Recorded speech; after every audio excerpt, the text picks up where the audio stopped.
Hey F1 Wolf fam, the Italian Grand Prix is almost here, and Mercedes is bringing exciting upgrades to address their car's challenges. While it's not a fix, these changes could make them a real threat to Red Bull's dominance. We can't wait to see the transformation unfold at Imola. Stay tuned as we dive into the specifics that we're going to expect from Mercedes' W14. But before we do that, don't forget to hit that like and subscribe button down below if you like all things F1. Alright, now let's get back to the video. The Italian Grand Prix is just around the corner, and like Mercedes, we're excited to see what upgrades the Silver Arrows have brought to this highly anticipated event. The team has been eagerly awaiting this race, marking it on their calendars for quite some time. With the W14 struggling for downforce, the upgrades for the Imola Grand Prix aim to address this and several other issues that Lewis Hamilton has consistently raised in the first 5 races. Despite a grumpy start to the 2023 season, Mercedes now understands what they need to work on, and the Imola upgrades will shed light on the car's balance, as team principal Toto Wolff mentioned. Mercedes has identified multiple issues apart from the lack of rear downforce, and they seem to have solutions for these problems with the upcoming massive upgrade. While other teams have been relatively stagnant in their aerodynamic design, Mercedes is taking a fresh and innovative approach to their 2023 challenger, making them the only real threat to Red Bull's dominance. It's difficult to predict if the upgrades and improvements will make the W14 immediately competitive for wins, especially in just one race and with one major upgrade. However, it is undoubtedly a step in the right direction. Toto Wolff and George Russell have tried to manage expectations and not overhype the upgrades. But we can't help but be thrilled to witness what the Brickley-based squad has brought to the table so early in the season. This has the potential to turn the 2023 campaign around. During Mercedes' pre-season launch media commitments, when asked by the race about the bold solutions on the team's W14, Mercedes' team principal Toto Wolff expressed his pride in last year's car, but also hinted that the appearance of the side pods might evolve through in-season developments. Wolff said, "I think it's important to be bold in this sport, and the narrow side pod design is not something that we believe was fundamentally the reason why we didn't perform. There are no holy cows in our concept. It's not that we don't want to follow anybody's ideas. We kept staying with the narrow side pod as it is, but you could well see some development from now on that could be coming with the upgrades, and the side pods will change. Not very soon, but we are looking at solutions. But it's not a core fundamental performance part as far as we judge." The W14 marks Mercedes' quest to regain their title contender status after the mixed performance of the W13, which was both a race winner and their least competitive hybrid era car.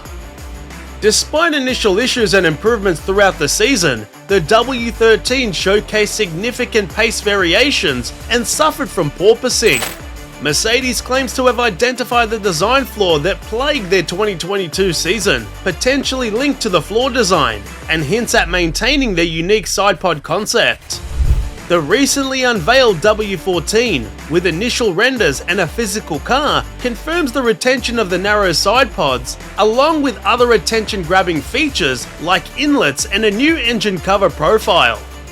Wolff mentioned, "We were overweight last year. This year, we have tried to figure out where we can squeeze out every single gram." So now, history repeats itself. You will see that the car has some raw carbon bits, along with some that are painted matte black. Of course, when we changed the livery in 2020, the main driving factor was to support the diversity and equality causes, which are always close to our heart. And with the return of the all-black livery that Mercedes adopted in 2020 and 2021, he also added, "The color black became part of our DNA at that point, so we are pleased to return to it." To understand the nature of the upgrade, let's delve into the specific changes. Alongside the much-needed side pod design alteration, Mercedes is introducing a new floor and front suspension for the W14. The redesigned floor will generate more rear downforce, addressing a long-standing issue with the car. Hamilton has expressed dissatisfaction with the front limited and pointy nature of the vehicle. To improve the car's balance and handling, Mercedes is implementing a new front suspension that will also benefit performance in slow, sharp corners.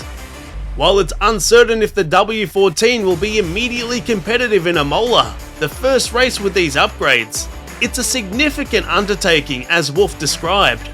However, even if they are not in position to challenge for victory in Imola, Mercedes will undoubtedly be one of the top contenders as the season progresses. They hold a crucial advantage over Red Bull, with 17 more wind tunnel and aerodynamic facility hours at their disposal. Many of the W14's issues can be addressed in these facilities, and the return of experienced individuals like James Allison demonstrates Mercedes' determination to fight for the championship. Red Bull's advantage over Mercedes may not be fully bridged with just one race upgrade, but Mercedes has identified and is addressing the issues that have hindered their performance for 2 consecutive seasons. As Wolff highlighted, it's not a simple fix, and the entire aerodynamic philosophy needs to be revamped. However, the Imola upgrades will be crucial on a high downforce track like Imola, with its mix of slow chicanes, varying corner speeds, and changes in elevation. If the upgrades prove successful, Hamilton and Russell will have improved braking and acceleration capabilities, particularly in slower corners, an area where they have struggled. It's important to keep expectations in check, as Wolff suggests. The upgrades aim to enhance the stability and predictability of the car for the drivers, along with unlocking more drivability and pace through the aerodynamic package. While other teams may not immediately catch up, Mercedes has a clear vision of what they want to achieve and deliver in terms of aerodynamic performance and better overall car behavior. Time will tell if Mercedes has truly sorted out their challenges and if the upgrades will exceed expectations. However, it must be acknowledged that Mercedes has spent considerable time developing the wrong design, resulting in a financial burden and playing catch-up to other teams who have successfully developed their cars. Aston Martin's progress in a single season serves as a reminder of what can be achieved within a shorter time frame. Nonetheless, Russell's performance in Miami, finishing P4 and showing promising overtaking ability, provides hope for the upcoming races. He acknowledges that the Imola upgrades will take them in the right direction, but it won't be a transformative change. The car's current unpredictability poses a challenge, but Russell hopes it surpasses expectations in the next race. The journey ahead for Mercedes may be long, but they have the expertise, drivers, and determination to handle the pressure and strive for success. Ultimately, we eagerly await the upcoming races to witness the transformation of the Mercedes 2023 Challenger. The question remains whether we will see 2 Britons on the podium or a fierce battle between them. If Mercedes continues to improve and provides a competitive car, the possibilities are intriguing. We'll have to wait until Imola to find out. Thanks for watching F1 Wolff fam. The anticipation is high as we eagerly await the transformation of the Mercedes 2023 Challenger at the Italian Grand Prix. Will these upgrades propel them to the podium or ignite a fierce battle on the track? Let us know in the comments below, and as always, thank you for watching, and we'll see you in the next video.